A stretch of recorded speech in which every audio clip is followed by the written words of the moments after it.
Estamos entrando en la segunda parte de lo que es la cuarta carta que Jesús le pide a Juan que escriba a las iglesias, y esta cuarta carta está dirigida a la iglesia que estaba en la ciudad de Tiatira.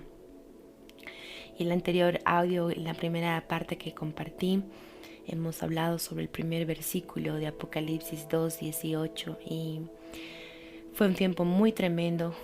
Creo que el Señor realmente está hablando, es su corazón. Me confirma una y otra vez en cada momento en que abro su palabra y entro a su presencia en lo más íntimo para poder escuchar su voz, para que Él hable a mi corazón, para que Él me ministre, establezca algo dentro mío, me sacuda y estar lista y dispuesta para poder ser también su voz, su instrumento, para que pueda compartir a otros y puedan también escuchar. Yo estoy realmente disfrutando cuánta palabra, cuánto se ha abierto estos pozos dentro mío, y estoy tan agradecida a Dios porque Él es una fuente inagotable. Su palabra es inagotable, y por más que tengamos años de cristianos y un caminar, o hayamos tenido mucho recorrido en los servicios, en los evangelismos, en los milagros y en tantas cosas preciosas que el Señor nos hace experimentar, pero su palabra es inagotable. Por eso hoy más que nunca puedo declarar con tanta certeza que todo pasará. Todo pasará, pero su palabra no pasará. Su palabra es nueva, su palabra es eterna. Y por eso dice que desde el principio era el verbo, y el verbo era Dios, y el verbo era con Dios, y es la palabra, el mismo Jesús, su propio aliento, el mismo aliento de vida que ha sido soplado al hombre, que le ha dado vida. Y hasta hoy y por los siglos va a perdurar esta palabra preciosa, y toda la gloria sea para el Señor, toda la honra sea para Él. Y doy gloria al Señor por estas palabras que ha vertido, que Él ha escrito, y le dijo al apóstol Juan en el tiempo de la prisión donde él estaba, y que él podía escribir estas cartas para sus iglesias, para nosotros. Y ya enfocándonos en lo que es esta iglesia de Tiatira, como les hablé en la primera parte, en el audio anterior, era una iglesia, la iglesia más pequeña, en la ciudad más pequeña, ubicada en Turquía, pero le escribe una carta bastante larga, una carta muy sustancial, en la cual tenemos que prestar atención porque es una carta para nosotros que somos parte de su iglesia. Y compartí sobre el primer versículo, los atributos de Jesús, quién estaba escribiendo esta carta, quién estaba hablando y quién les iba a decir lo que a continuación vamos a leer. En el versículo 18 de Apocalipsis 2 hemos leído que le escribe al ángel de la iglesia en Tiatira, el Hijo de Dios, el que tiene ojos como llama de fuego y pies semejantes al bronce bruñido. Y después hemos leído el versículo 19 cuando dice: yo conozco tus obras y amor y fe y servicio y tu paciencia, y que tus obras postreras son más que las primeras. Y en eso hemos quedado. Había mucha palabra, hemos orado, y yo sé que ahora que entramos al versículo 20 va a ser también algo tremendo, y que podamos preparar nuestros corazones para que podamos recibir esta palabra y no ofendernos, no tomarlo por el lado de que Dios nos está atacando, sino que Él está escudriñando nuestros corazones, y que es el tiempo de sacar, de revelar lo que realmente ha estado en nuestros corazones y no nos ha dejado avanzar, no te ha dejado crecer más y te has estancado. Entonces, Apocalipsis 2:20 dice: pero tengo unas pocas cosas contra ti, que toleras que esa mujer Jezabel, que se dice ser profetiza, enseñe y seduzca a mis siervos a fornicar y a comer cosas sacrificadas a los ídolos. El hecho de que Jesús tiene pies como bronce bruñido, como hemos leído en el versículo 18, es que denota el fuego de su pureza, su celo por la santidad. Y Apocalipsis 19:15 dice: de su boca sale una espada aguda para herir con ella a las naciones, y él las regirá con vara de hierro, y él pisa el lagar del vino del furor y de la ira del Dios Todopoderoso. Dice, él pisa, y él pisa con estos pies de bronce bruñido. Jesús pisa el lagar de la ira de Dios de Todopoderoso. Sus pies pisan la impureza y destruyen todo lo que corrompe al hombre, todo lo que corrompe a la humanidad. No todo estaba bien con la iglesia de Tiatira, como al principio hemos leído. El problema no era la persecución externa que estaban pasando, sino el pecado interno que ellos estaban anidando. Por fuera, ciertamente, hay amor, hay fe, hay paciencia, hay servicio, y sus obras postreras son más que las primeras, y por fuera está glorioso, y realmente hay frutos, y puede haber frutos, pero permitiendo que esto esté pasando por dentro, que haya una seducción, que haya una enseñanza totalmente equivocada a los hijos, a los siervos de Dios, que está liderizada por este espíritu de Jezabel, este espíritu de fornicación, este espíritu de seducción. Y en Hechos 20, 29 al 30, dice: porque yo sé que después de mi partida entrarán en medio de vosotros lobos rapaces, que no perdonarán al rebaño. Y de vosotros mismos se levantarán hombres que hablen cosas perversas para arrastrar tras sí a los discípulos. No solamente Jezabel representa a una mujer, y yo he escuchado a muchos pastores durante casi toda mi vida hablar a las mujeres, diciéndoles que son Jezabeles, y muchas mujeres han sido lastimadas de esta forma por tener un carácter fuerte. Yo misma, por mi carácter fuerte, y cómo el Señor ha ido ministrando y alineando mi carácter, y decirme: Señor, no está mal, yo no aborrezco tu carácter, tú no eres, como dicen muchos, ese espíritu de Jezabel controlador. Simplemente necesitas ese carácter fuerte, esa voluntad, esa valentía, esa firmeza que tienes, ponerla bajo mi autoridad, bajo mis pies, y yo voy a encaminar, y vas a ser mi voz, vas a ser mi voz profética, vas a ser uno de mis valientes, vas a ser uno de aquellos que está ahí como atalaya en la brecha, abriendo caminos. Y ves que ese carácter fuerte es una virtud. Y sé que muchas mujeres pueden estar escuchando, que tal vez sienten que cuando se levantan a predicar o a profetizar, sienten que alguien les va a decir que tienen este espíritu. Pero vamos a entender de qué se trata este espíritu de Jezabel, esta actitud, esta seducción. Y aquí en Hechos 20, 29, 30 está hablando también de hombres. Y al decir hombres, está abarcando hombres, mujeres, jóvenes, viejos, todos los que son seducidos por esta actitud, este espíritu, este demonio que es el mismo Satanás, y que incitan a hacer cosas perversas. Y no solamente son las mujeres, también son los hombres. Y Cristo había notado este terrible pecado, este terrible error, lo que le llevó a decirles a esta iglesia: tengo algo contra ti, tengo algo contra ti. Estaba viniendo a llamar la atención de ellos.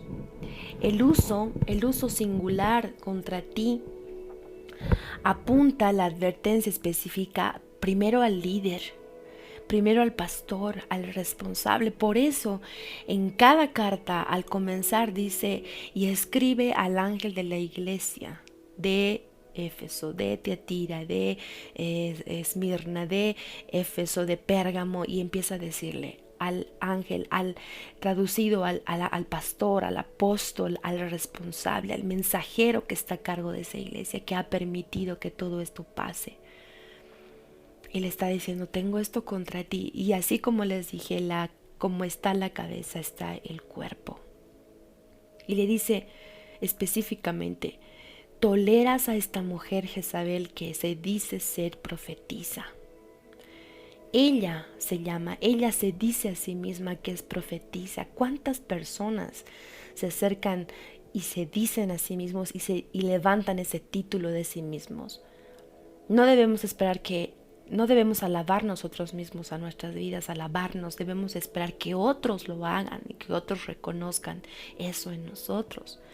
Esto estaba pasando dentro de la iglesia de Tiatira. Ellos tenían esta mujer que profetizaba, que enseñaba, que seducía a los siervos de Dios a cometer estos pecados de fornicación.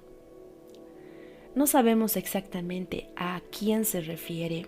Pudo haber sido la esposa de uno de los líderes, pudo ser tal vez alguien muy importante en la iglesia.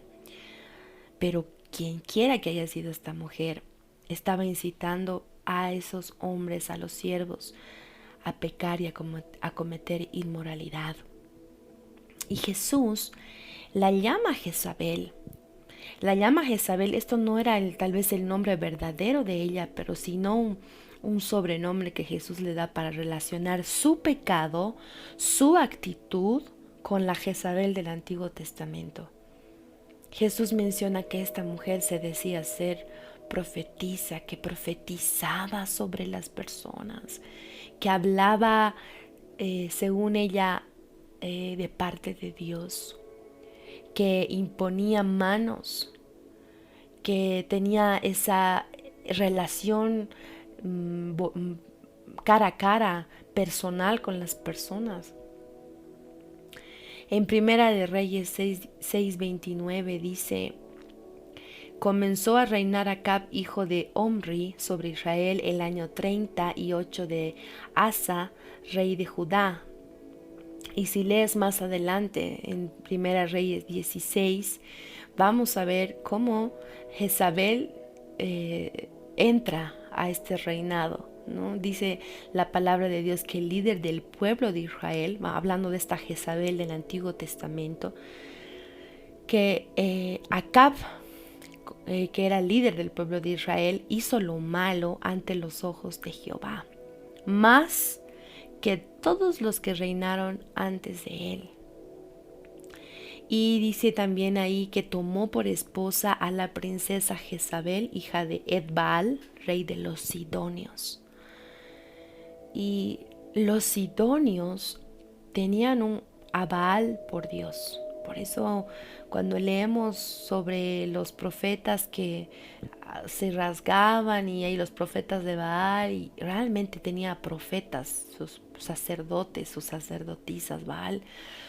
El pueblo de Jezabel, los sidonios, trajeron toda esa idolatría a través de este matrimonio con Acab. Era un yugo totalmente desigual.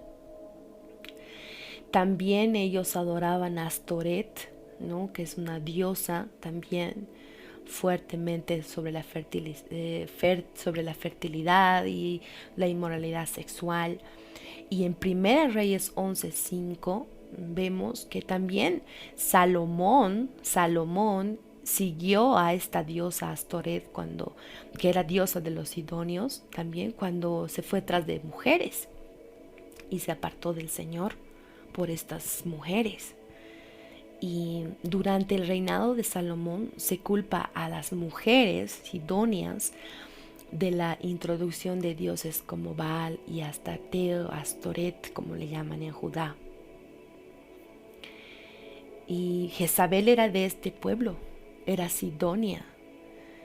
Esta Jezabel que ha hecho caer al pueblo de Israel terriblemente en el Antiguo Testamento es el mismo nombre que le pone Jesús a esta mujer en el Nuevo Testamento, en el libro de Apocalipsis, en el libro profético, en el libro de la revelación de Jesucristo, en el libro del reino de Dios, donde Él quiere limpiar completamente estos espíritus, estos pecados.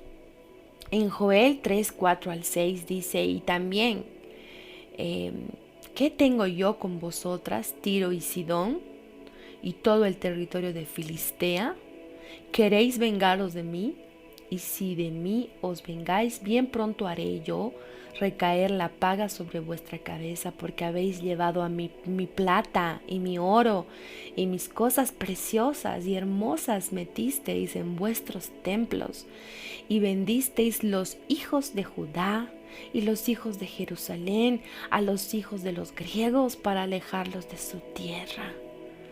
Los de Sidón, juntamente con Tiro y los filisteos, oprimían mucho al pueblo de Israel, pero a través de estos pecados sexuales, a través de estos pecados de inmoralidad que utilizaban a las mujeres sidonias para seducir a los israelitas.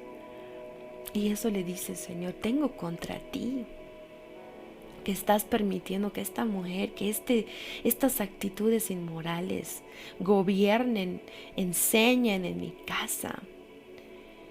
Con esta mujer, Jezabel se casó a Acab, y ella corrompió a Acab, su esposo, y a toda la nación al traer todas sus prácticas inmorales y de idolatría. Ella destruía a los profetas de Jehová. Ese era su objetivo mayor, destruir la voz de Dios. En la antigüedad, debido a esta influencia de Jezabel, la adoración a este dios Baal se ha esparcido por todo Israel y ha causado la muerte de muchos profetas de Dios, de muchos siervos de Dios, y eso leemos en los reyes, en los libros de los reyes, en primera y segunda de Reyes. Vamos a leer en Primera de Reyes 21, el 1.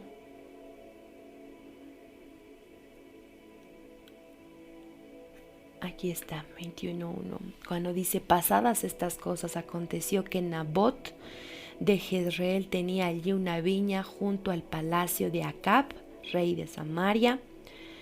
Y Acab habló a Nabot diciendo, dame tu viña para un huerto de legumbres, porque está cercana a mi casa, y yo te daré por ella otra viña mejor que esta, o si mejor te pareciere, te pagaré su valor en dinero.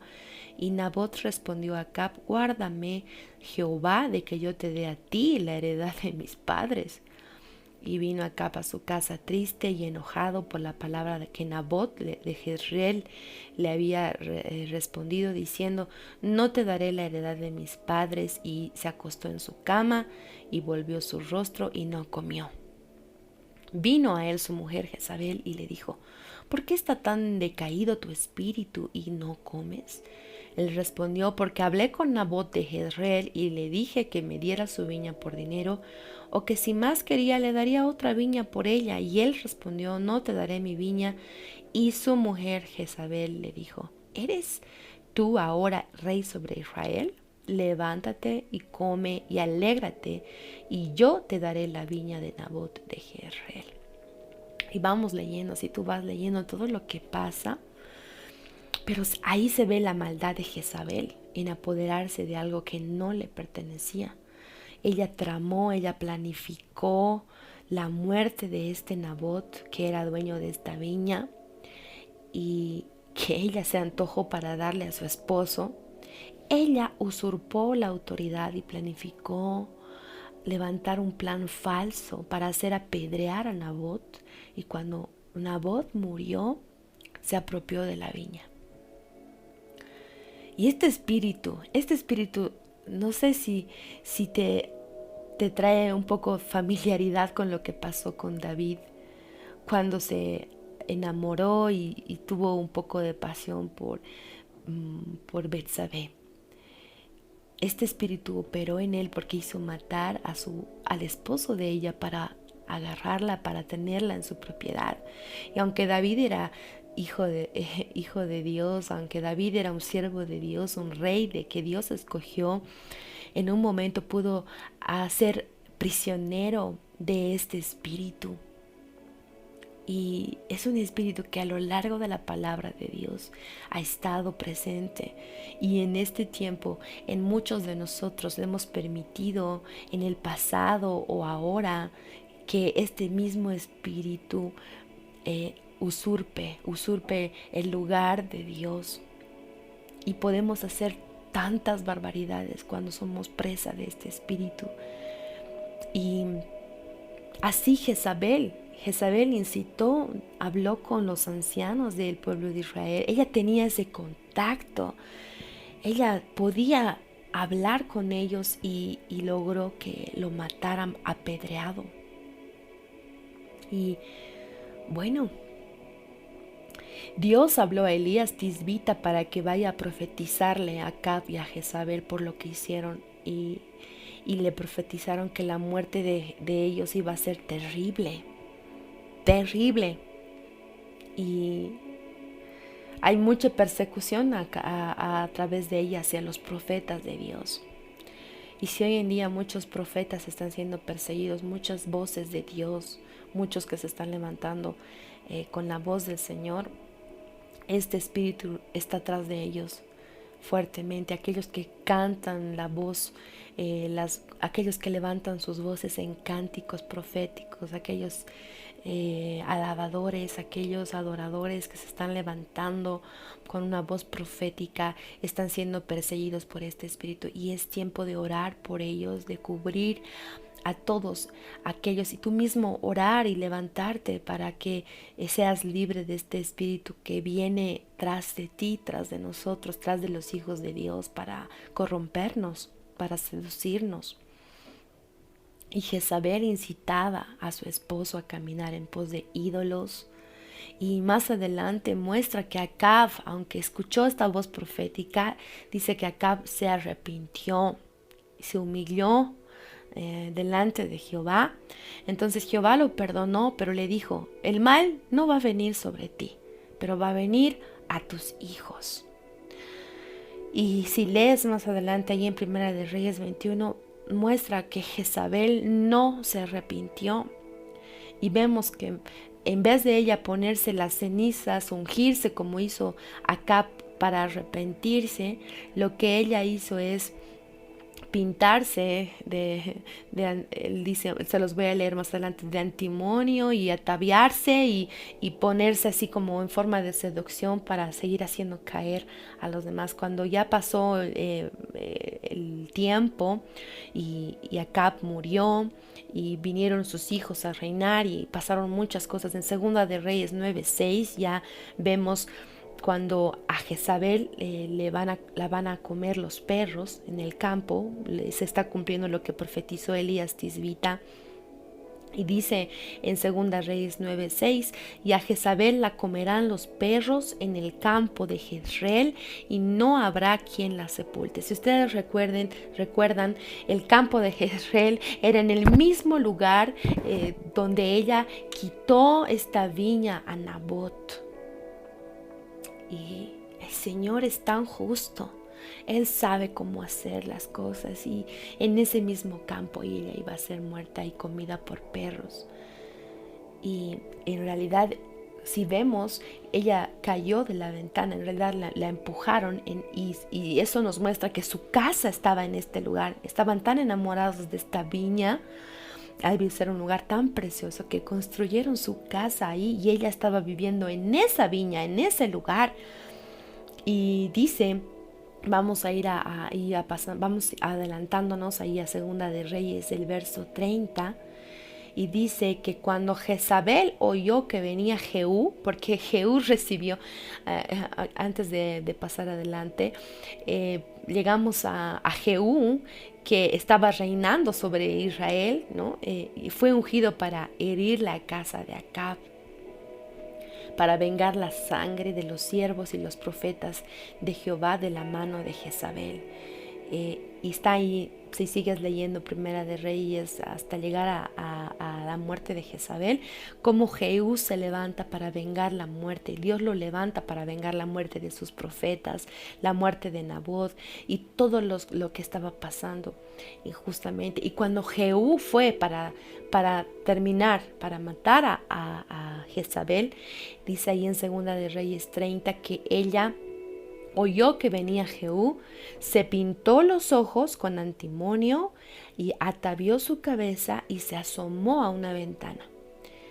Y bueno, el antimonio es usado desde los tiempos antiguos hasta nuestros tiempos con el propósito de resaltar la apariencia de la mujer, los ojos y en cierto modo para seducir y querer atraer la atención hacia ella. Y no voy a meterme en lo que es el maquillaje, qué significa y tantas cosas, pero ciertamente el objetivo de ella era siempre seducir. Y Jezabel, en vez de ponerse cilicio, cenizas, que son símbolo de arrepentimiento, se sombreó los ojos y se adornó el cabello y no mostró señales de arrepentimiento. Más bien quería seguir seduciendo. Y fue ella empujada de la ventana, si sigues leyendo, por unos eunucos que seguramente la cuidaban y trabajaban con ella. Y cuando Jehú dijo, ¿quiénes están conmigo? Ellos dijeron, nosotros. Entonces él les dio la orden de empujarla. Ella cayó al piso, fue atropellada. Solo se encontraron restos como su calavera, los pies, las palmas de sus manos. Los perros se la comieron. Y es muy trágico cómo termina diciendo el verso 37, ahí en Segunda Reyes 9. Dice, y el cuerpo de Jezabel será como estiércol sobre la faz de la tierra, en la heredad de Jezreel, de manera que nadie pueda decir, esta es Jezabel. Jesús le dice a la iglesia de Tiatira, que no solo la toleraban, sino que la dejaban que profetice. Les dijo, tengo contra ti. Es terrible y es muy peligroso permitir que este tipo de personas profetice hoy, imponga manos sobre los hijos de Dios, sobre las personas, sobre el pueblo. Que este tipo de personas manipule las palabras desde el púlpito, que se le dé la oportunidad de enseñar. Estaba puesta como maestra, como obrera, y tenía comunión con los que se congregaban, y así aprovechaba de su posición para seducir y hacer caer en fornicación y hacerles comer cosas sacrificadas a ídolos. Los profetas, los apóstoles, los evangelistas, los ancianos, los pastores, los maestros, son considerados guías. Se supone que son personas a las que les escuchan y les obedecen. Pero este espíritu hacía que se desvíen. No había un cuidado especial en el liderazgo. Ciertamente hay mujeres preciosas que profetizan con el corazón correcto y la palabra nos habla de muchas mujeres que profetizan, pero Jezabel no era una mujer que profetizaba la palabra de Dios. Ella seducía, ella los hacía tropezar. Tenemos a Ana la profetisa, contrario a lo que es Jezabel, y muchas otras mujeres. De la misma forma, esta mujer en Tiatira, en la iglesia de Tiatira, llamada por Jesús Jezabel, estaba desviando a los siervos de Dios. Y el propósito de ella, en medio de esta iglesia, en medio de esta ciudad idólatra, era poner fin a la adoración al verdadero Dios y en su lugar sustituirse por la adoración a sus dioses paganos, a dioses del placer. No hay arrepentimiento en su corazón, es obstinada. Y les hablé en un audio anterior sobre la obstinación, que es una idolatría.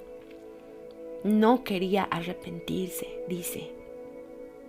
no quería arrepentirse. Y la iglesia en Tiatira había guardado silencio ante ella y sus actos. Estaban permitiendo que ella enseñe, que ella haga discípulos, que ella enseñe, yo qué sé, niños, jóvenes que estaban recién formándose, y ella les estaba enseñando que esa es la forma de vivir. Puedes estar ahí adorando, teniendo servicio, teniendo paciencia, mucho amor al Señor, pero también puedes tener tus relaciones, tu fornicación, no solamente en lo natural, no solamente en lo físico, sino teniendo otro tipo de dioses, siendo infiel a tu novio, siendo infiel a Jesús. Y le ha dado tiempo, dice ahí en el versículo 21 de Apocalipsis 2, le ha dado tiempo para arrepentirse. Y es la misma figura que hemos leído en Primera de Reyes 21 con la Jezabel del Antiguo Testamento, que ella en vez de arrepentirse, más bien se arregló más, se fortaleció para seguir seduciendo. Pero no quiere arrepentirse de su fornicación, dice el 21. He aquí yo la arrojo en cama y en gran tribulación a los que con ella adulteran, si no se arrepienten de las obras de ella. Y a sus hijos, dice, heriré de muerte. Lo mismo que le dijo a Acab. Y es lo que pasó. Pasó algo terrible con sus hijos. Pero esto nos está volviendo a decir el Señor. Esto nos está volviendo a decir el Señor, que nos arrepintamos si hemos sido partícipes de su seducción, de esta actitud en su corazón. Jesús le dio tiempo para arrepentirse, pero ella no quiso hacerlo. Que ese no sea tu corazón, que ese no sea nuestro corazón. Debemos arrepentirnos. El Señor nos está dando tiempo. Su misericordia está ahí. Pero el Señor iba a mostrar ya su juicio, iba a mostrar su disciplina, iba a sacar a flote con esos ojos como llama de fuego, iba a sacar a luz las obras, lo que hay realmente en el corazón.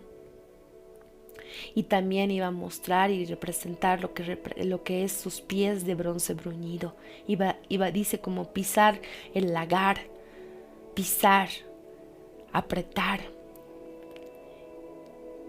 Todas las iglesias, dice, sabrán quién soy. Todas las iglesias sabrán quién soy. Ahí en el verso 23 de Apocalipsis 2.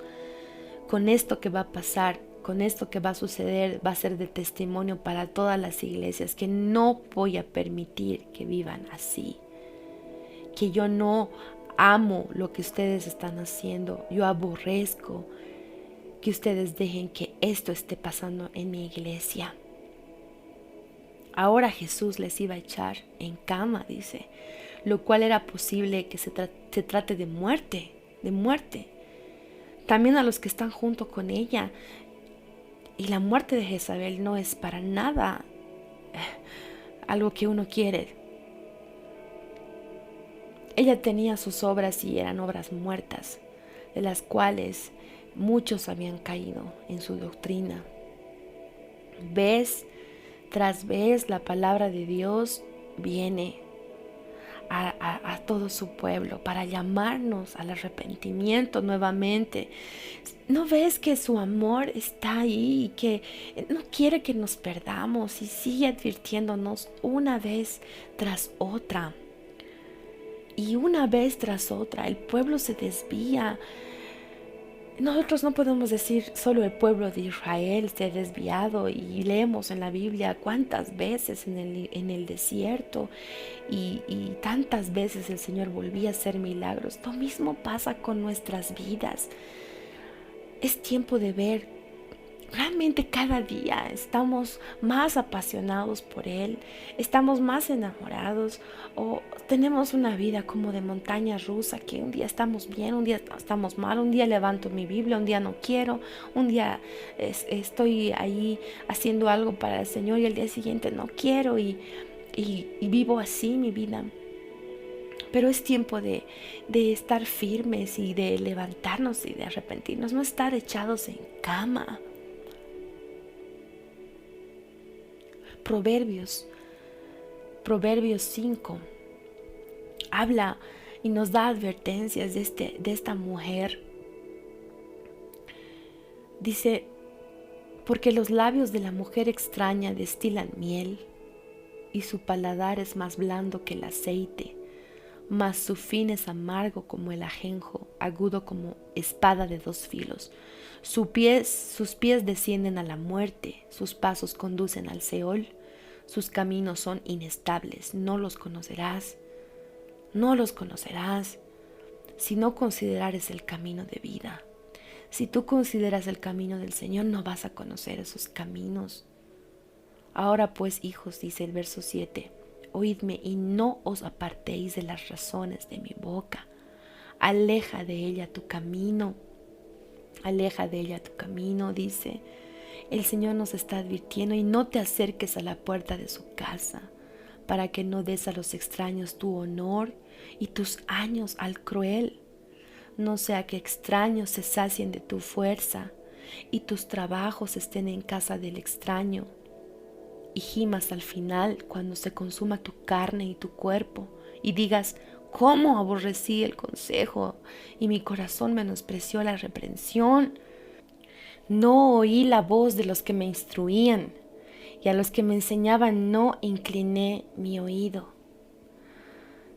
Esto es que no solo debemos pensar que es una simple mujer o un simple espíritu que puede entrar a la iglesia y en su momento se arrepentirá, y no llamar la atención, no exhortar, o en nuestra propia vida darle un poco de espacio a ciertas actitudes, a ciertas costumbres, a ciertos hábitos de ver alguna película o de escuchar algunas cosas, o de empezar a ver y hacernos un hábito, y de poco a poco darle lugar, y después pensar que puedo hacer eso y que también puedo servir al Señor, y empezar a entrar a algo falso y entrar a una fornicación espiritual también, en que muchos están entrando hoy en día y están cayendo completamente. Recién escuché a un cantante muy especial para mí decir que hay personas que están empezando a predicar de que puedes estar fumando marihuana y vas a estar en mayor intimidad con el Señor, vas a estar en mayor paz y gozo, y vas a poder tener vas a poder escuchar mejor a Dios, y mezclando las cosas, cometiendo fornicación, siendo falsos al Señor y desviándonos de lo que dice su palabra. Y muchas otras cosas falsas están entrando al cuerpo, y ya hay mucha gente viviendo y mezclada en estas cosas. Y el Señor está viniendo, así como les he leído, como hijo de Dios, con la autoridad, como con ojos como llama de fuego, con ese fuego que viene a consumir, a purificar, como pies, con sus pies como bronce bruñido, a pisar con justicia. Y eso está viniendo a su iglesia, a su pueblo, a nuestras vidas. 1 Corintios 6:9 dice, ¿no sabéis que los injustos no heredarán el reino de Dios? No erréis, ni los fornicarios, ni los idólatras, ni los adúlteros, ni los afeminados, ni los que se echan con varones, ni los ladrones, ni los avaros, ni los borrachos, ni los maldicientes, ni los estafadores heredarán el reino de Dios. Y esto erais algunos de ustedes, mas ya habéis sido lavados, y ya habéis sido santificados, ya habéis sido justificados en el nombre del Señor Jesús y por el Espíritu de nuestro Dios. 1 Corintios 6:13 también nos habla y nos dice, las viandas para el vientre y el vientre para las viandas, pero tanto al uno como a las otras destruirá Dios. O sea, está hablando de que ese de satisfacer la comida y las cosas que son para satisfacer el cuerpo y todas esas vanidades van a ser destruidas. Pero dice, pero el cuerpo no es para la fornicación, sino para el Señor, y el Señor para el cuerpo. Y Dios que levantó al Señor, también a nosotros nos levantará con su poder. El 15, ¿no sabéis que vuestros cuerpos son miembros de Cristo? ¿Quitaré pues los miembros de Cristo y los haré miembros de una ramera? De ningún modo.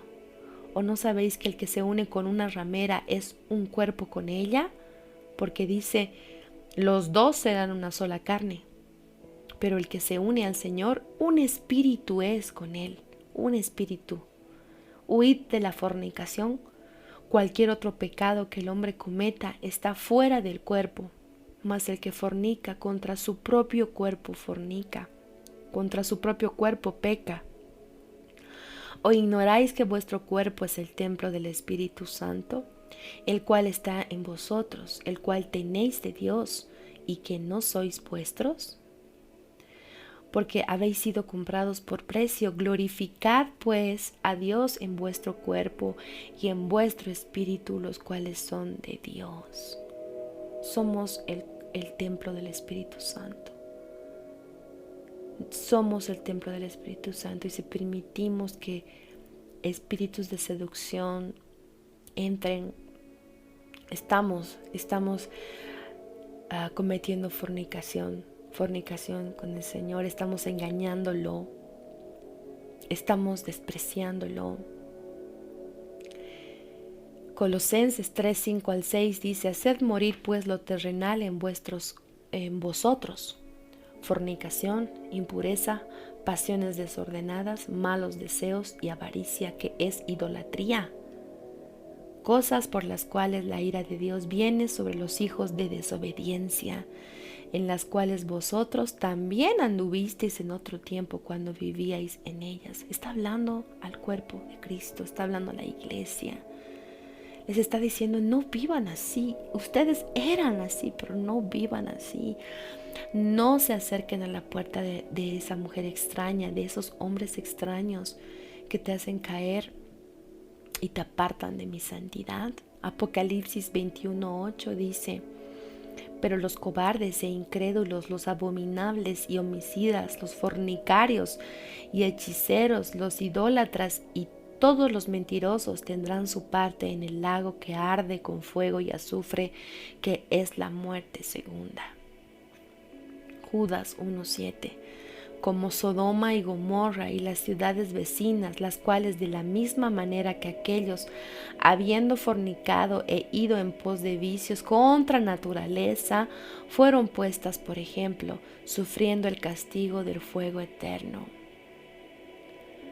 Jezabel les hacía caer en fornicación, y fornicación es todo lo que es también desobediencia, lo que es idolatría, las pasiones desordenadas, todas esas cosas que nos hacen engañarlo al Señor, que es nuestro novio con el cual nos vamos a casar.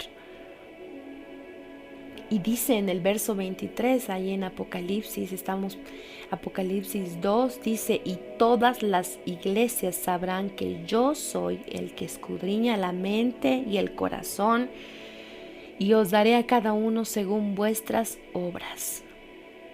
A todas las iglesias. Tal vez el Señor solo escogió 7 iglesias en Apocalipsis para hablar esto. Pero el número 7 representa la perfección del Señor. El número infinito también. Y está hablando a toda la iglesia. Está hablando a todos por los siglos, en el siglo pasado, en el siglo presente. Y Él está diciendo, yo soy el alfa, el omega, el principio, el fin. A todas las iglesias les estoy diciendo, y sabrán que yo soy, dice, el que escudriña la mente y el corazón, y os daré a cada uno según vuestras obras. Él es el que está escudriñando con sus ojos como llama de fuego. Está viniendo a pesarnos. también a exponer lo que hay en nuestro corazón. Jeremías 17:10 dice: Yo Jehová, que escudriño la mente, que pruebo el corazón, para dar a cada uno según su camino, según el fruto de sus obras. El Espíritu Santo nos escudriña, y el Espíritu Santo representa también el fuego. Romanos 8:26-27.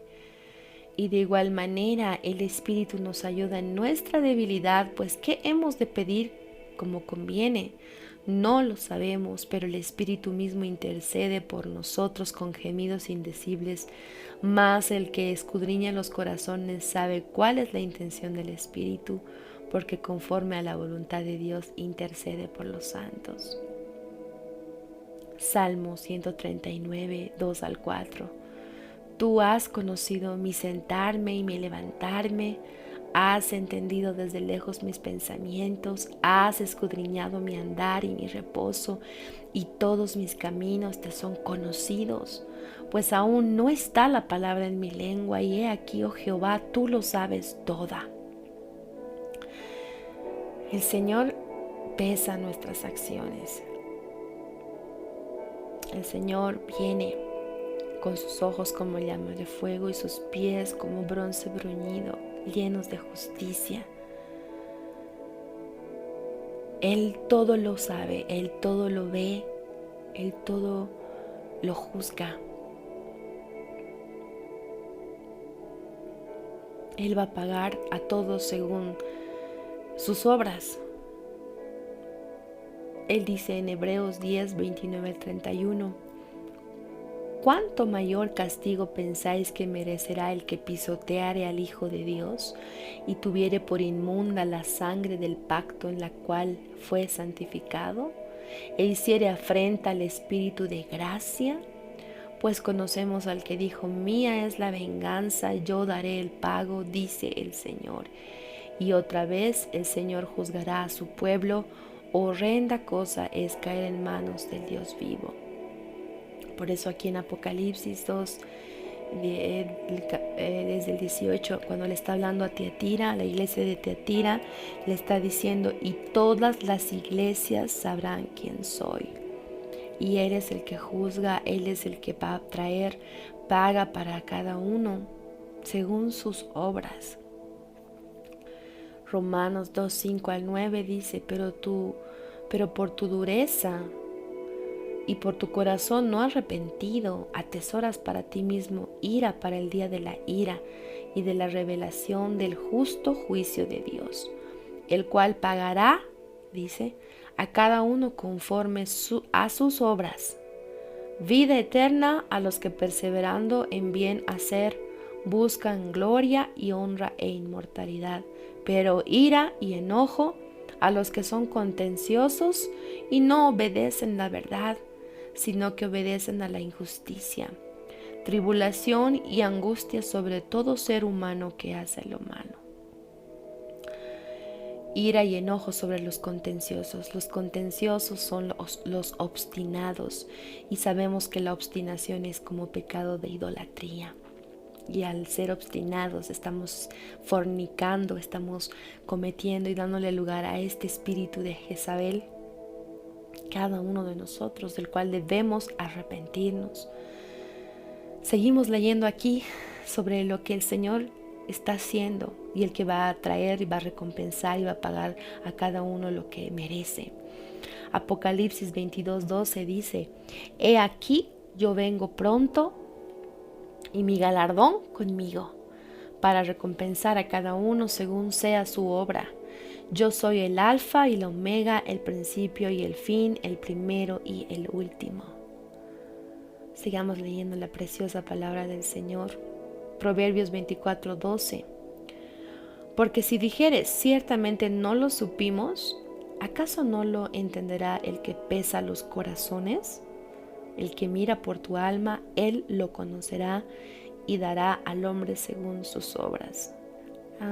Hay personas que dirán: no sabíamos que estaba mal, pero hemos hecho esto bueno delante de ti, Señor, aunque no sabíamos. Entonces el Señor le está diciendo: ¿acaso no lo voy a entender? ¿Acaso no voy a pesar con qué tipo de corazón, con qué intención hiciste esas obras antes de conocerme. Él mira, dice, por tu alma y Él conocerá y Él dará al hombre según sus obras. Oseas 4, 9 al 11. Y será el pueblo como el sacerdote.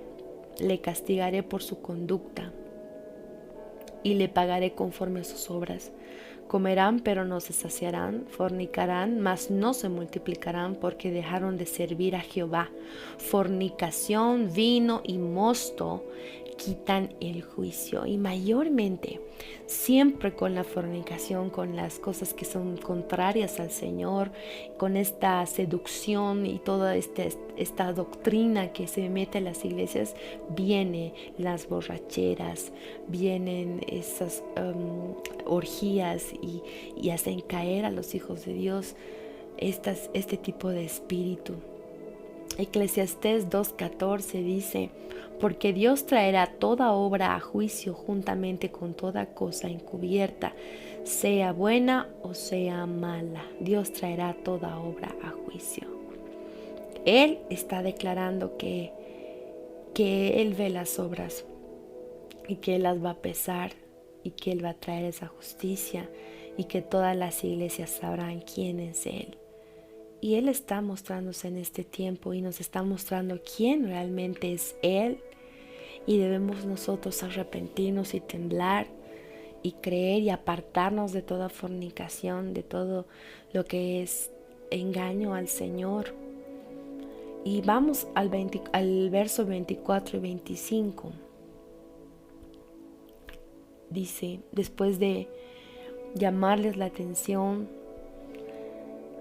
y sobre todo lo que están haciendo y permitiéndole a esta mujer que enseñe, que seduzca, que profetice, les dice: pero a vosotros, y aquí nuevamente la misericordia del Señor, les dice: pero a vosotros y a los demás que están en Tiatira, a cuantos no tienen esta doctrina y no han conocido lo que ellos llaman las profundidades de Satanás, yo os digo, no os impondré otra carga, pero lo que tenéis, retenedlo hasta que yo venga.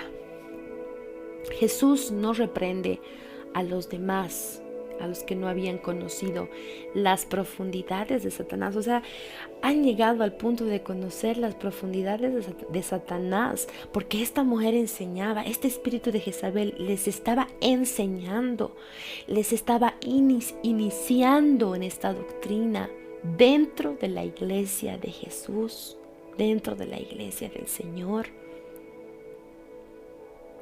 Habían iniciados, habían discípulos que habían conocido las profundidades de Satanás. ¿Y qué son esas profundidades de Satanás? Enseñan que lo que Dios hace es odiar, enseñan que Él es un Dios de odio, de venganza. Las profundidades de Satanás son como que hablan tantas cosas malas de Dios, son tan hipócritas que están en la iglesia adorando y mirando y están criticando todo lo que hay en la iglesia, pero salen y hablan mal de los pastores, hablan mal de los hermanos, se hacen la burla de los hermanos en la iglesia. Ellos mismos están así con esa actitud porque han caído en esta doctrina. Se hacen la burla de los mismos hermanos y lo hacen ver a Dios como si fuera un Dios malo, vengador, pero en esa actitud, en esa forma de que es un Dios de odio.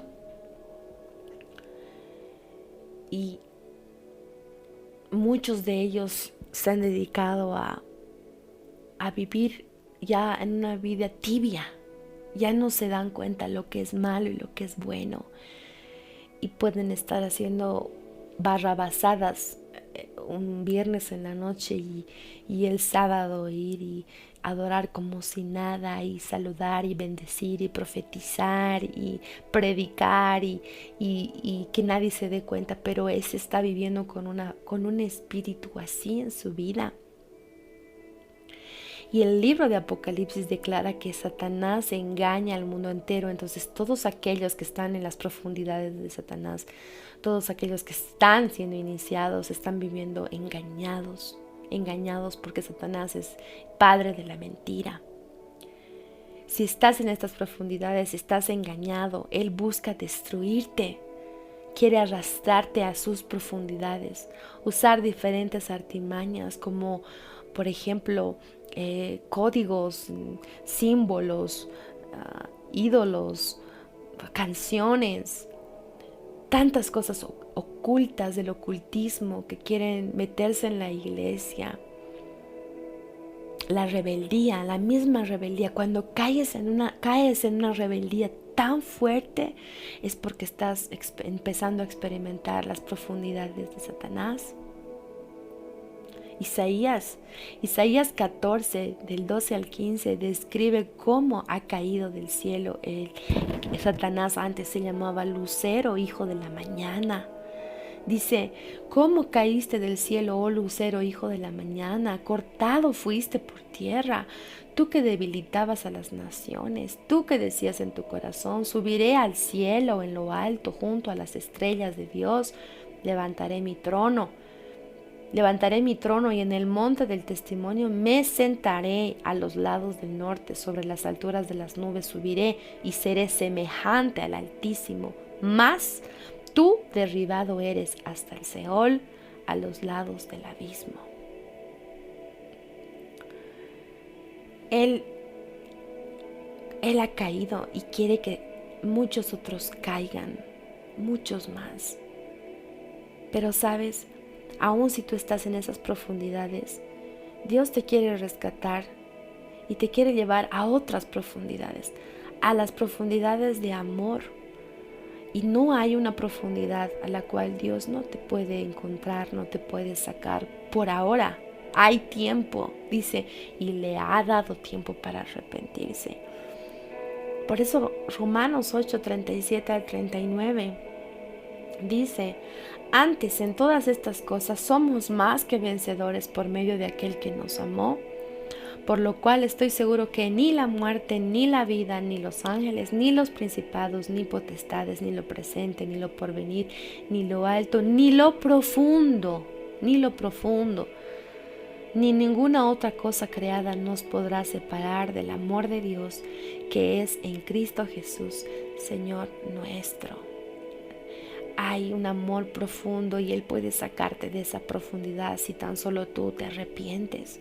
Efesios 3, del 14 al 19, dice, por esta causa yo doblo mis rodillas ante el Padre de nuestro Señor Jesucristo, de quien toma nombre toda familia en los cielos y en la tierra, para que os dé conforme a las riquezas de su gloria, el ser fortalecidos con poder en el hombre interior por su Espíritu, para que habite Cristo por la fe en vuestros corazones, a fin de que, arraigados y cimentados en amor, seáis plenamente capaces de comprender con todos los santos cuál sea la anchura, la longitud, la profundidad y la altura, y de conocer el amor de Cristo que excede a todo conocimiento, para que seáis llenos de toda la plenitud de Dios.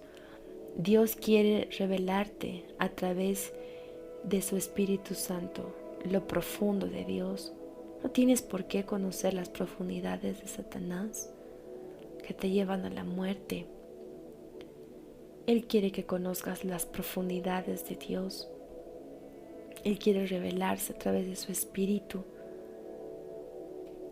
Él quiere que tú conozcas las profundidades de Dios. ¿En qué profundidad estás?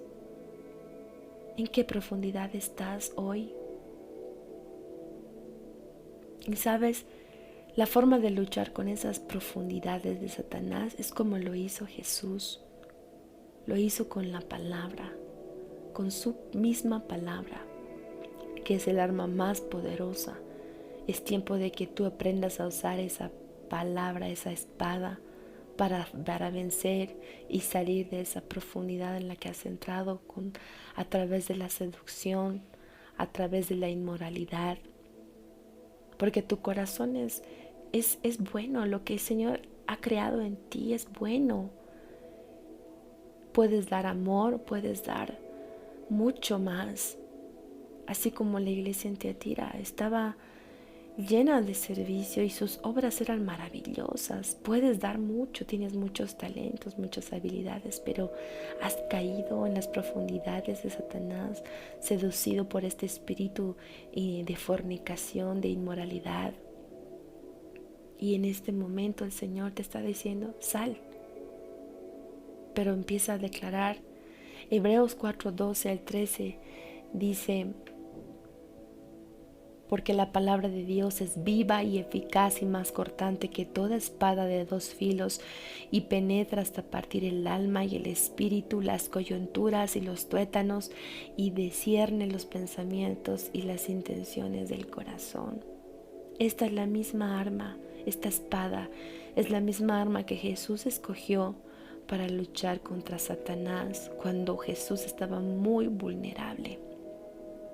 Porque Satanás conoce la palabra de Dios y puede utilizarla en contra nuestra, en contra tuya, así como la utilizó contra Jesús. Y Jesús pudo responder y ser firme y pararse firme en lo que Él sabía, en lo que Él era. Amén. Vamos a continuar pasando al versículo 24 de Apocalipsis 2. Y dice, a aquellos que no se han contaminado con esta doctrina, Jesús les dice, retén lo que tienes hasta que Él vuelva. Retén lo que tienes. Retén.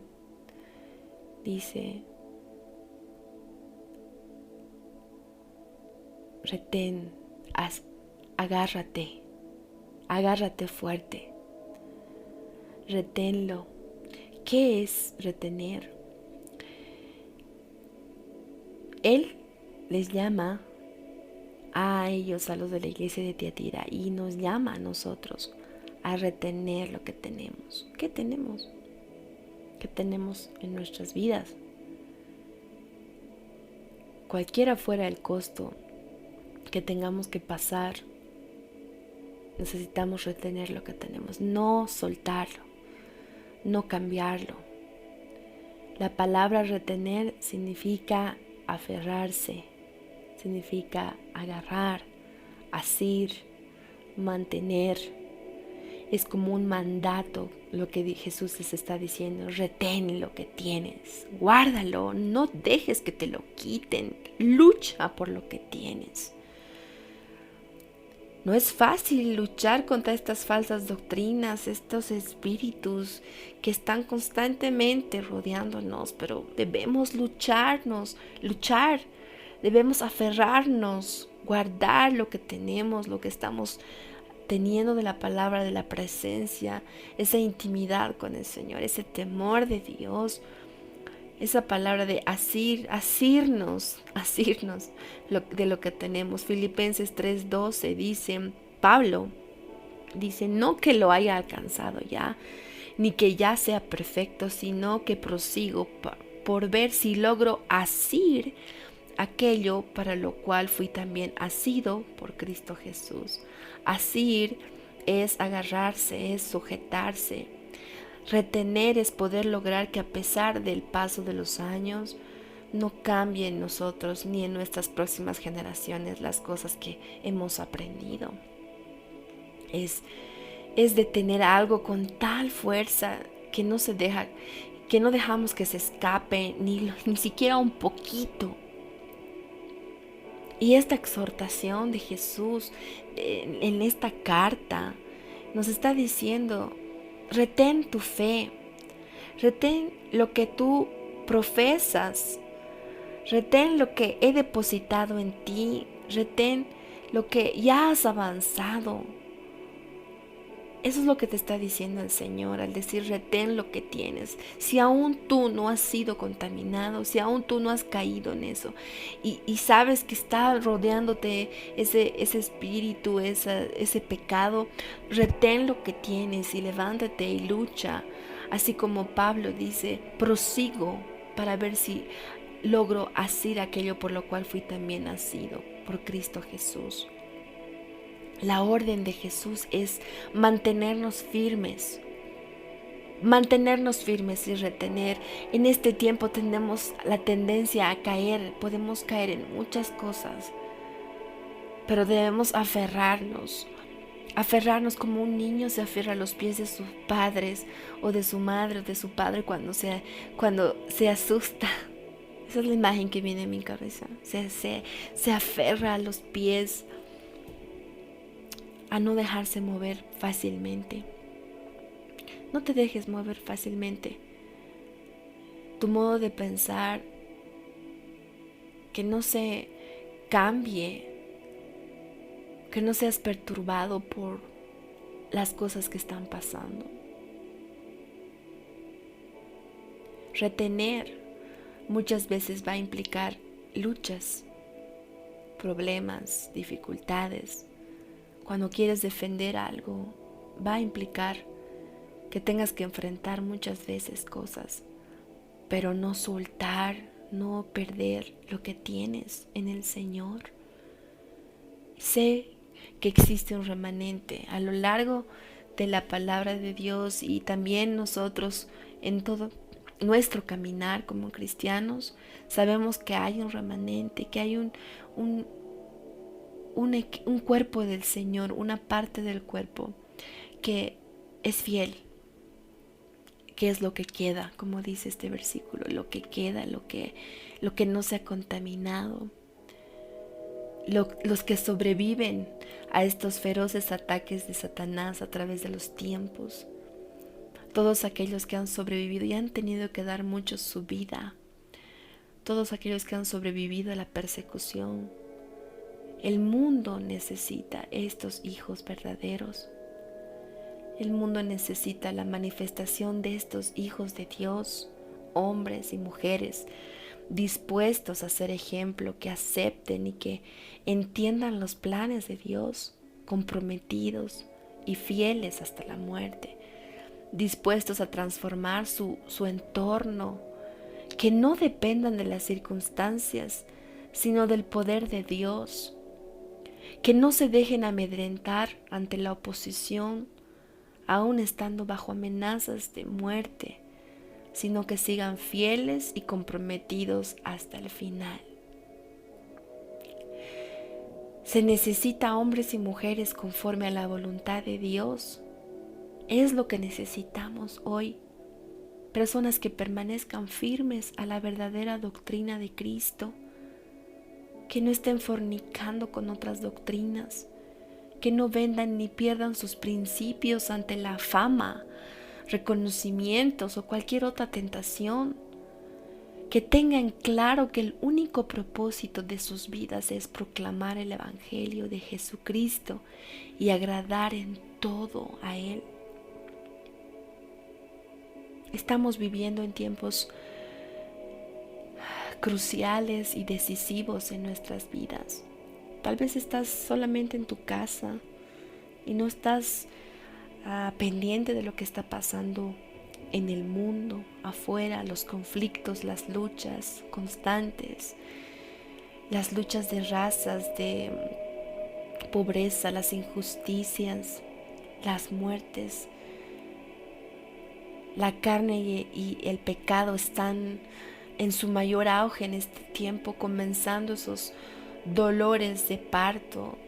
La creación está empezando a gemir, las naciones empezando a gemir, las iglesias levantándose, muchas iglesias levantándose de su cama, porque muchos no han podido levantar su voz, porque en sus casas, en sus vidas no han estado viviendo delante del Señor correctamente. Pero este es un tiempo nuevo, el que el Señor está viniendo a decirnos a cada uno de nosotros, aquellos que no se han contaminado, retengan lo que tienen. Retengan lo que tienen. Segunda de Juan 1:8 dice: mirad por vosotros mismos, para que no perdáis el fruto de vuestro trabajo, sino que recibáis galardón completo. Por esto, amados, amigos, compañeros, hermanos que me están escuchando, retengan con firmeza lo que tienen. No desprecien la bendición y privilegios que Dios les ha dado al ser parte de su obra. Sigan fielmente hasta la muerte. No se desvíen, no miren atrás. Recuerden que son bienaventurados los que oyen la palabra de Dios y la guardan y la retienen. Bienaventurados. En Juan 11:28 dice, antes bienaventurados los que oyen la palabra de Dios y la guardan. Esta palabra guardan significa retener. Y Jesús en esta carta nos está alentando, está diciéndonos que nos va a dar según nuestras obras. Y si nuestras obras son justas delante del Señor, hay un galardón. Y a la iglesia de Tiatira le estaba diciendo esto. Los juicios de Jesús están viniendo basados en las acciones de cada persona. Aquellos cristianos que eran inocentes no van a recibir y no recibirán las consecuencias de los culpables. Vamos pasando al versículo 26 y al 28 de Apocalipsis 2. Ya estamos terminando esta cuarta carta que Jesús le dice a Juan que escriba, y es él mismo en persona enviando estas cartas a sus iglesias. Y dice el 26, al que venciere y guardare mis obras hasta el fin, yo le daré autoridad sobre las naciones, y las regirá con vara de hierro, y serán quebradas como vaso de alfarero, como yo también la he recibido de mi Padre. Y le daré la estrella de la mañana, y el que tiene oído oiga lo que el Espíritu dice a las iglesias. Al que venciere y guardare mis obras hasta el fin. ¿Cuáles son las obras de Dios? ¿Qué obras de Dios debemos guardar? Estas son obras que Dios no solo aprueba, sino que también recompensa. Hay características de sus obras que son buenas. Son frutos de un corazón regenerado. Son obras que muestran obediencia. Obras que su propósito siempre son para la gloria de Dios. Y siempre van a ser para la gloria de Dios. Esas son sus obras. Primera de Corintios 10:31 dice, si pues coméis y bebéis o hacéis otra cosa, hacedlo todo para la gloria de Dios. Colosenses 3:17, y todo lo que hacéis, sea de palabra o de hecho, hacedlo todo en el nombre del Señor Jesús, dando gracias a Dios Padre por medio de Él. Y el 23, y todo lo que hagáis, hacedlo de corazón, como para el Señor y no para los hombres. Las obras de la gente, las obras de las personas, tus obras revelan tu verdadera condición espiritual. Esto es lo que Santiago quería decir al escribir, te mostraré mi fe por medio de mis obras.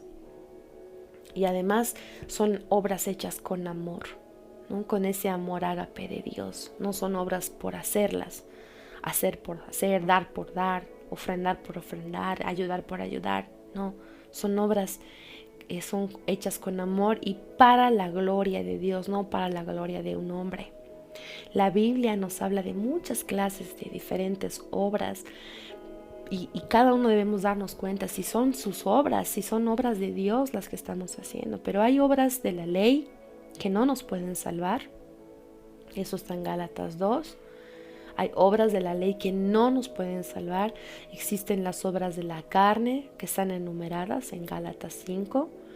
Pablo también habló de las obras de las tinieblas, que puedes leer en Romanos 13. También está en Efesios 5, en el 11, que dice, y no participéis en las obras infructuosas de las tinieblas, sino más bien reprendedlas. Hay obras de las tinieblas. También hay las obras muertas. En Hebreos 6 puedes leer, son obras muertas de las cuales dice que debemos arrepentirnos. Romanos 6:23 también dice, porque la paga del pecado es muerte, mas la dádiva de Dios es vida eterna en Cristo Jesús, Señor nuestro. La dádiva de Dios, las obras de Dios, lo que Él da. Hay también obras de justicia en cuales nos habla Tito 3. Se refieren a las obras que hacemos con los pecadores, ¿no? Tratar de ayudarlos, de salvarlos, de ministrarlos, y no con nuestras propias obras porque son trapo de inmundicia, sino con lo que el Señor pone en nuestro corazón a través de su palabra para servir a los necesitados, a los huérfanos, a las viudas. Y nuestras justicias son realmente un trapo de inmundicia, entonces debemos basarnos en su justicia a través de su palabra y vamos a poder hacer obras dignas, obras justas, sus obras. Las obras de las cuales Pablo nos habla en Efesios 2 son obras buenas, obras que se diferencian de las obras de las tinieblas, y ahí podemos ver que esas obras buenas son las obras de Dios.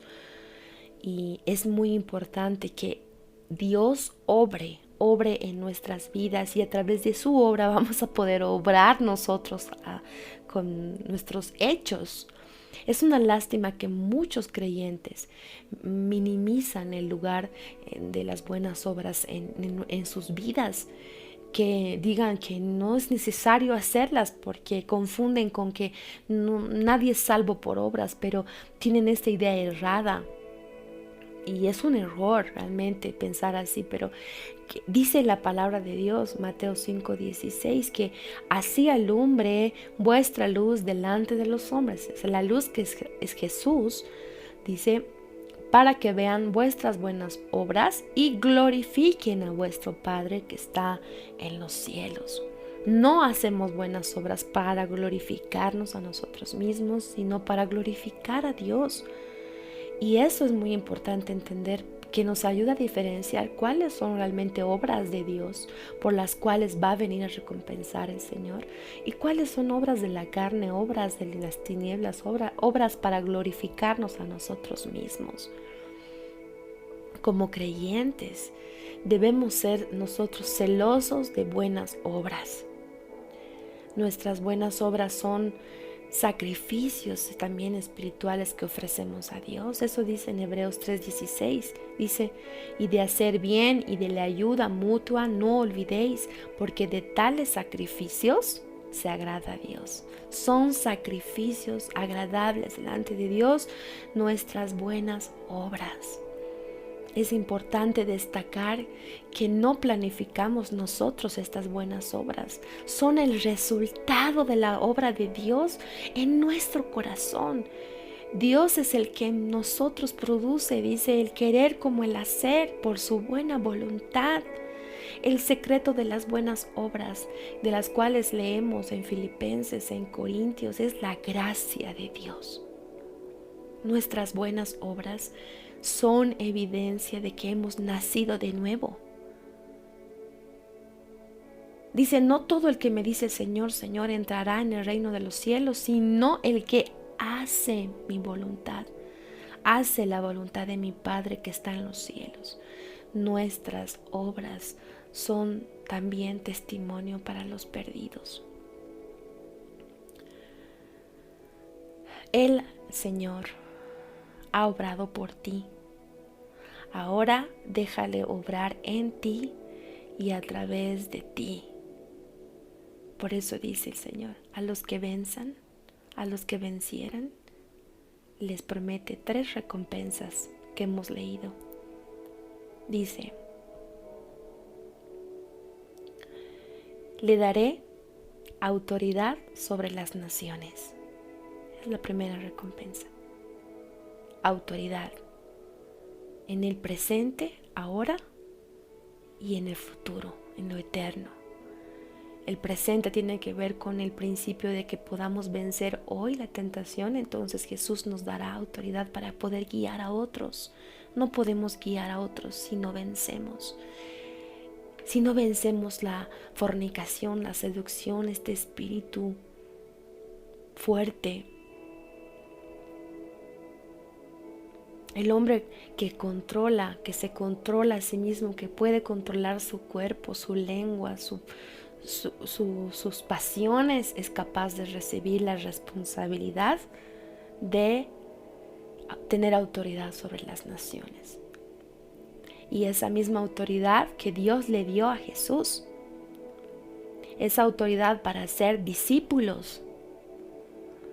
Dice en Mateo 28:18, toda potestad me es dada en el cielo y en la tierra, por tanto id y haced discípulos. Dice, toda potestad me es dada. Primero, la potestad se la ha dado a Él para hacer discípulos a todas las naciones, bautizándolos en el nombre del Padre, el Hijo y del Espíritu Santo, enseñándoles que guarden todas las cosas que os he mandado, y aquí yo estoy con vosotros todos los días hasta el fin del mundo. Amén. Primero Jesús recibió la autoridad del Padre y después Él les dio la autoridad a sus discípulos para que vayan a ser otros discípulos a las naciones. Si vencemos todo lo que en esta palabra el Señor nos ha exhortado, nos va a dar autoridad para ser discípulos, nos va a dar autoridad para las naciones. La segunda recompensa, ahí en el verso 27 de Apocalipsis 2, dice, regirán con vara de hierro y serán quebradas como vaso de alfarero, como yo también lo he recibido de mi Padre, hablando de la autoridad que tiene. Jesús les promete poder al darles, les promete poder al darles una vara de hierro para desmenuzar el barro. Esto le está diciendo a la iglesia de Tiatira, pero nos está diciendo a nosotros que si vencemos, nos va a dar esta vara de hierro para regir. No vas a poder tener autoridad en las naciones tampoco si no tienes esta vara de hierro. Ahora, en Tiatira era una ciudad en donde se hacía mucho barro, un lugar de comerciantes, como les había dicho en el anterior audio, de gremios, de asociaciones, nosotros llamaríamos sindicatos ahora, lleno de lugares de asociaciones, de grupos. Y si ellos trabajaban también en el barro, porque seguramente tenían ventas de alfareros, de ollas, de vasijas, de todo lo que son odres. Tal vez había una asociación, un sindicato de eso también, y por eso cuando el Señor les está diciendo regirán con vara de hierro, les está hablando de este hierro, porque para que ellos puedan entender qué significa el hierro, algo fuerte, algo difícil de destruir. Y les está hablando también que van a ser quebrados como vaso de alfarero. Muchas de las naciones, muchos de aquellos que están en pecado, así como el alfarero destruye una vasija, ¿no? Y la hace como él quiere. Esa autoridad de destrozar algo, de destruir algo, esa misma autoridad estaba prometiendo y está prometiendo Jesús a los que venzan. Salmo 2:9 dice, los quebrantarás con vara de hierro, como vasija de alfarero los desmenuzarás. Apocalipsis 12:5 dice, y ella dio a luz un hijo varón que regirá con vara de hierro a todas las naciones, y su hijo fue arrebatado para Dios y para su trono. Ese hijo varón regirá con vara de hierro. Ese hijo varón es ese remanente que ha retenido, que no se ha contaminado y que va a gobernar. Regir es señorear, es pastorear, es guiar, y la vara de hierro es un cetro. Es un cetro con el cual se puede gobernar. Salmo 45:6 dice, tu trono, oh Dios, es eterno y para siempre. Cetro de justicia es el cetro de tu reino. Hebreos 1:8. Mas del Hijo dice, tu trono, oh Dios, por el siglo del siglo. Cetro de equidad es el cetro de tu reino. Esa vara de hierro, esa recompensa es el gobierno de Cristo. Gobernarán con el cetro de justicia que tiene Jesús, con equidad. Esto será realmente algo muy especial. Jesús tendrá su base ciertamente en lo natural en Jerusalén y su rebaño, que es su esposa, repartida sobre toda la tierra, todos sus santos. Vamos a estar ahí sanando y restableciendo el mundo. Sabemos que está lleno de injusticia. Uno puede ver, por ejemplo, dictadores, crímenes de guerra, pobreza, y todo lo que está pasando. Los inocentes sufren, la injusticia está progresando de forma constante en este mundo, en todos los niveles de la sociedad. Hay mucha miseria, muchas enfermedades, muchas cosas que están mal. Cuando comienzas a gobernar sobre el pecado en tu propia vida, tenemos aquí el campo de entrenamiento, y es lo mismo, es ahí donde vamos a poder recibir poder. No solamente si vemos lo que está pasando afuera y decir yo no puedo hacer nada y quedarte de brazos cruzados. No, tu propia vida es un campo de batalla y tú puedes ser parte en poner todo esto en orden en tu vida, tú mismo, para poder tener esta autoridad. Entonces necesitas una vara de hierro, necesitas una vara de hierro. Tú vas a ser capaz de liberar, de gobernar a personas inocentes que están sufriendo bajo la presión y el abuso. Si te darían a ti la autoridad de ser gobernador en este momento, ¿tendrías esa autoridad para poder ayudar, esa sabiduría? El Señor está en este momento rompiendo algunos vasos, como Él es el alfarero. Él está desmenuzándonos, está empezando a hacer nuevamente también algo nuevo en nosotros. Cuando comienzas a gobernar sobre tu pecado, sobre el pecado en tu vida, estás entrenando y vas a recibir poder. ¿Cómo puedes contribuir a este mundo, a la sociedad, si al menos no vences lo que está en tu vida, en los pecados en tu vida, y no vences esos poderes de tinieblas en tu propia vida? La vara de hierro simboliza el poder que hay en el Señor, y ese poder quiere dárnoslos, quiere que nosotros gobernemos también, porque tenemos que tener también compasión y ver el sufrimiento de otros, el sufrimiento del mundo, y querer la justicia de Jesús y decir, tú vas a venir a gobernar y vamos a gobernar contigo, pero ahora es el tiempo de entrenar. Van a ser quebradas las naciones, y ya están siendo quebradas muchas naciones como vasos de alfarero. Pero el alfarero en este tiempo, en el tiempo que nos está dando de arrepentirnos, todavía es un alfarero que va a volver a hacernos, porque llegará el tiempo del juicio de Dios, el último juicio, donde va a ser terrible. Este es el tiempo de arrepentirnos. Y la última recompensa que le da a aquellos que vencen, aquellos que retienen, aquellos que no se han contaminado con esta doctrina de seducción, con esta doctrina de Jezabel, les dice, les daré la estrella de la mañana. Finalmente les promete esto. Apocalipsis 2:28 dice, y le daré la estrella de la mañana.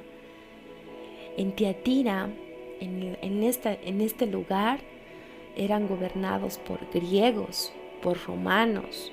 Manejaban muy bien la astronomía, y hasta ahora es así. Y tenían un planeta llamado Venus, bueno, que lo adoran y sabemos el planeta Venus, pero lo tenían como su estrella de la mañana y lo usaban como símbolo de su poder. Y seguro Satanás, Lucifer, que sabemos que según Isaías 14 tenía el nombre de Lucero antes de ser Satanás, y él quería usurpar la luz verdadera de Jesús.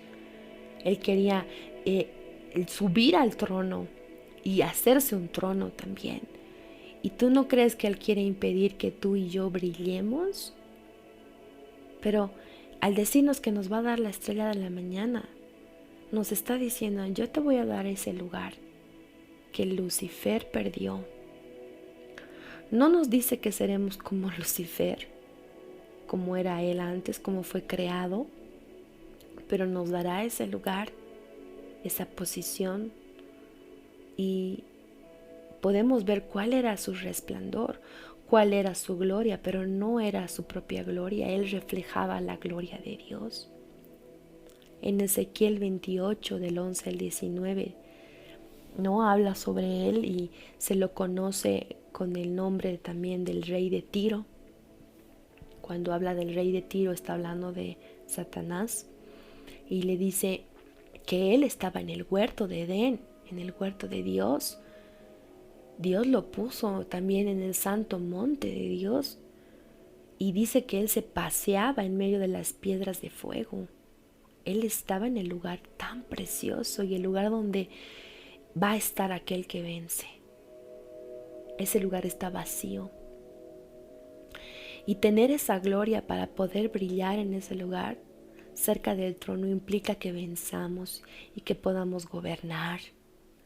Sabemos que en la era venidera el sol no brillará más, ya que la gloria de Dios y el Cordero reemplazarán al sol y brillarán más que el sol. Eso dice la palabra de Dios. La estrella de la mañana también significa que algunas personas brillarán aún mucho más frente a la presencia de la gloria de Dios. Jesús está enseñando en esta carta que si tú te mantienes limpio del pecado, firme en la verdad, sin caer en esta doctrina de fornicación, tú vas a brillar en la presencia de Dios y es una promesa maravillosa. Te dará el brillo de quien era la estrella de la mañana. El único brillo que tendrás es el de Jesús. El único brillo. Apocalipsis 22:16 dice: yo, Jesús, he enviado mi ángel para daros testimonio de estas cosas en las iglesias. Yo soy la raíz y el linaje de David, la estrella resplandeciente de la mañana. Segunda de Pedro 1:19 dice: tenemos también la palabra profética más segura, a la cual hacéis bien en estar atentos como a una antorcha que alumbra en un lugar oscuro hasta que el día esclarezca y el lucero de la mañana salga en vuestros corazones. Es tremendo, es muy tremendo lo que realmente el Señor está escribiendo en esta carta y las recompensas que Él tiene para tu vida, para mi vida, si vencemos, si retenemos en nuestros corazones su palabra, sus enseñanzas y no caemos en estas doctrinas, en esta doctrina de Jezabel que hace que los siervos forniquen, los siervos de Dios que estén seducidos y coman cosas sacrificadas a ídolos. Realmente es tan triste que en muchas iglesias hay este tipo de doctrina, personas que tienen una doble vida, personas que viven en inmoralidad sexual enseñando y no tienen autoridad, pero están profetizando, están imponiendo manos, están enseñando como maestros. Y el Señor les está diciendo que tienen tiempo para arrepentirse. Les está advirtiendo en esta carta y también el Señor está viniendo a querer recompensar a todos aquellos que se están manteniendo firmes y reteniendo la palabra de Dios en sus corazones y no se están contaminando. Y estas recompensas poderosas a las cuales debemos nosotros cada día anhelar y prepararnos y vencer. Los mensajeros proféticos que están en este tiempo levantando sus voces, exhortándonos, hacemos bien en prestar atención y que estos mensajes proféticos a las iglesias, a estas iglesias, estamos en la cuarta iglesia que estamos leyendo y estudiando, es que un pueblo se mantenga, un pueblo de Dios, un remanente se mantenga puro y santo delante del Señor. Y dice Apocalipsis 2:29: el que tiene oído, oiga lo que el Espíritu dice a las iglesias. No solo le está hablando a Tiatira, pero está hablando, la está poniendo como ejemplo a la iglesia de Tiatira, pero dice que sirva de testimonio para todas las iglesias de que Él es, dice Jesús, de que yo soy, dice Jesús. Y Él quiere dar testimonio para todas las iglesias, para ti, para mí.